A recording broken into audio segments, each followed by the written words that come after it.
Aditya Degree Colleges, leading companies లో 10,000 plus placements with 13.5 lakhs highest package. సినీ పరిశ్రమ ఓ మంచి నటుడిని కోల్పోయింది. తెలంగాణ యాస భాషలో మాట్లాడుతూ అందరినీ భయపెడుతూ నవ్విస్తూ ఫిష్ వెంకట్ శుక్రవారం రాత్రి కన్నుమూశారు. గత కొంతకాలంగా కిడ్నీ పాడే అనారోగ్యానికి గురై చికిత్స పొందుతున్న ఆయన ఆరోగ్యం ఒక్కసారిగా విషమించడంతో తుదిశ్వాస విడిచారు. 2-3 సినిమాలు చేస్తే పెద్ద పెద్ద కార్లు, మంచి ఇళ్ళు, సరిపడే డబ్బు సంపాదించే రోజులు ఇవి. ఆయన 100ల కొద్దీ సినిమాలు చేశారు. దిగ్గజ నటులు, పేరొందిన డైరెక్టర్లతో పనిచేశారు. ఎన్ని సినిమాలు చేసినా ఏం సంపాదించుకోలేకపోయారు. సంపాదించింది దాచుకోలేకపోయారు. ఆసుపత్రుల్లో ఆదుకునే దాతల సాయం కోసం ఫిష్ వెంకట్ కుటుంబం ఎదురు చూసింది. మనసున్న మహారాజులు ఎంతోమంది ఫిష్ వెంకట్కు సాయం చేశారు.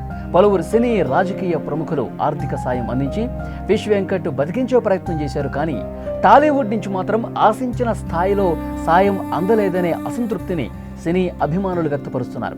ఫిష్ వెంకట్కు 2 కిడ్నీలు కూడా పాడయ్యాయి. కిడ్నీ మార్పిడి కోసం సుమారు 50 లక్షల రూపాయలు అవసరమవుతాయి. ఆ డబ్బు ఇస్తున్నామని ఫేక్ కాల్స్ వచ్చి ఉసూరుమనిపించాయే తప్ప ఎవరూ కూడా ముందుకు రాలేదన్నటువంటి అభిప్రాయం వ్యక్తమవుతోంది.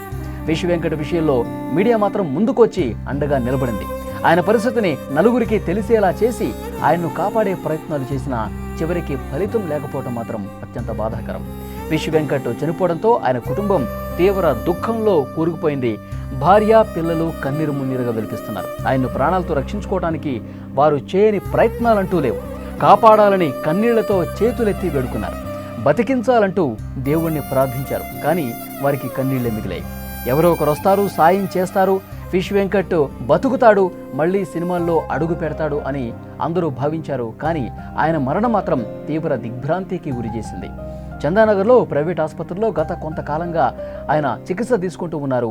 2 కిడ్నీలు ఫెయిల్ కావడంతో, మరోవైపు డయాబెటీస్ తీవ్రంగా ఉండటంతో ముందుగా ఫిష్ వెంకట్ కాలు ఇన్ఫెక్షన్ గురైంది. అప్పుడే సుమన్ టీవీ వారి ఇంటికి వెళ్ళి మరి సుమన్ టీవీ ప్రపంచానికి ఫిష్ వెంకట్ ఆరోగ్య పరిస్థితి ఏంటి, ఫిష్ వెంకట్ ఆర్థిక పరిస్థితి ఏంటి, ఇవన్నీ కూడా చూపించే ప్రయత్నం చేసింది. కానీ కొంతమంది సాయం చేశారు. సుమన్ టీవీ కూడా అప్పటికప్పుడు వారి కుటుంబానికి తక్షణ సాయం చేసింది. ఇంకా ఎవరైనా ఇండస్ట్రీ వాళ్ళు కావచ్చు, ఫిష్ వెంకట్ మీద అభిమానం ఉన్న ప్రతి ఒక్కరూ కూడా సాయం చేయాలని చెప్పి సుమన్ టీవీ చాలామందికి చెప్పింది, చూపించింది ఆయన పరిస్థితిని. కానీ చాలామంది సాయం చేసే ఉద్దేశంతో ఫేక్ కాల్స్ చేశారు. ఫేక్ కాల్స్ చేపించినటువంటి పరిస్థితి కూడా కుటుంబం అసలే బాధలో ఉంది. ఆ ఫేక్ కాల్స్ వల్ల మరింత ఇబ్బంది పడింది. రేపే వస్తున్నాము, రేపే కొన్ని లక్షల రూపాయలు మీకు ఇస్తున్నాం, ఫిష్ వెంకట్ బాగుండాలి, పలానా హీరో మీకు డబ్బులు ఇవ్వబోతున్నాడు, పలానా హీరో నేరుగా మీ ఇంటికి వచ్చి మిమ్మల్ని కలిసి ఫిష్ వెంకట్ని పరామర్శించి డబ్బులు ఇవ్వబోతున్నారు, చెక్కులు అందివ్వబోతున్నారు, ఇలాంటి ఫేక్ కాల్స్ చాలానే వచ్చినాయి. కానీ వాళ్ళు నిజంగా అది ఇండస్ట్రీ నుంచే వచ్చింది. చాలామంది హీరోలతో కలిసి పనిచేశారు కదా ఫిష్ వెంకట్.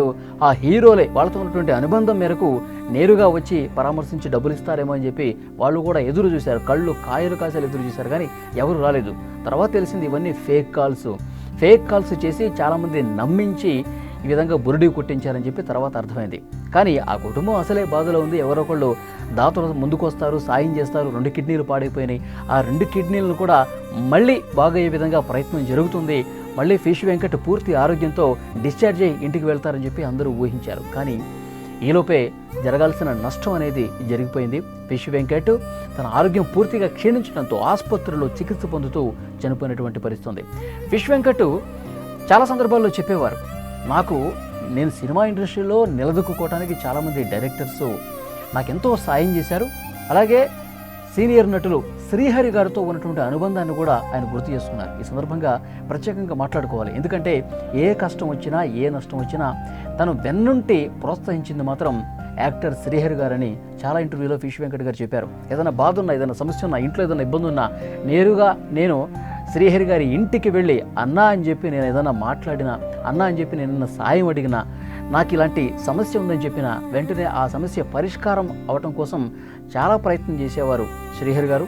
శ్రీహరి అన్న ఆయన లేనప్పుడు కూడా, ఆయన లోకాన్ని విడిచి వెళ్ళిపోయినప్పుడు కూడా చాలా బాధపడ్డారు ఫిష్ వెంకట్. ఆయన ఎన్నో ఇంటర్వ్యూలో కూడా ఈ విషయం చెప్పినటువంటి పరిస్థితి ఉంది.